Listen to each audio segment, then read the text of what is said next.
ใส่ตนเพื่อความหวังให้เป็นคน30 คนสมดังใจอีกน้ำควรดิ้นรนทุกอย่างสอบถามวิชาต่างๆเพื่อมาสอนสั่งอาศัยเมื่อยามที่ท้องตกเอ่ยของครูต้องสู้ทนไปบอกเคยคิดจะท้อใจหรือเบื่อหน่ายในชีวิตกูหากแม้ผู้ใดที่เคยได้ผ่าน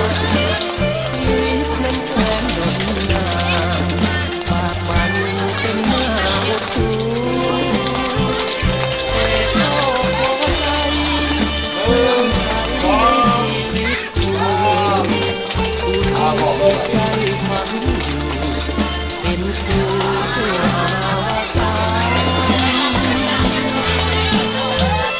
สุขล้ำดวงใจเกิดมาหนเดียวด้วยหัวใจมาโน้มเอียงสิ่งเดียวขอปรารถนาเกิดมาเป็นครูเพื่อหวังเสริมสู่เด็กทั่วอาณาชาติใดขอปรารถนาขอเกิดมาในชีวิตกู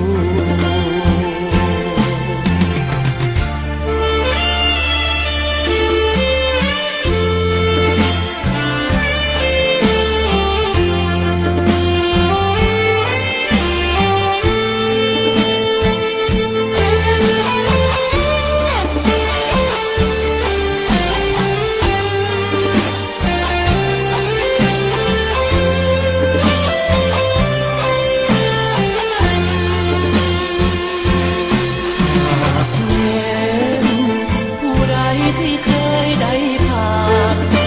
ชีวิตนั้นแสนดนนานปากมันเป็นหน้าอดสูแต่ก็พอใจเลื่อมใสในชีวิตกูที่จิตใจฝังอยู่เป็นครูชั่วอาวาส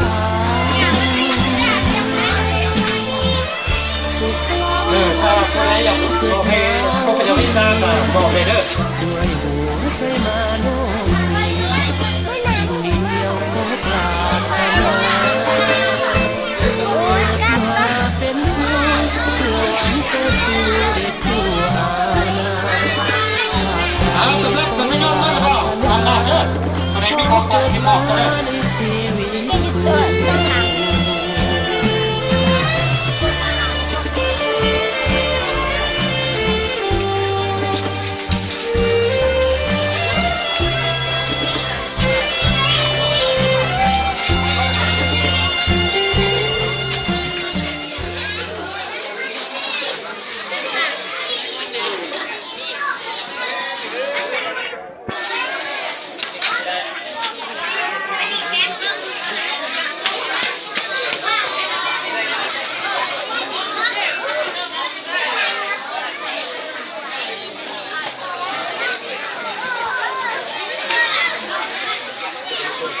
ฮัลโหลเอาเพิ่นหรือเปล่าครับคนใดติดมาบอกกันให้บอกไปเด้อ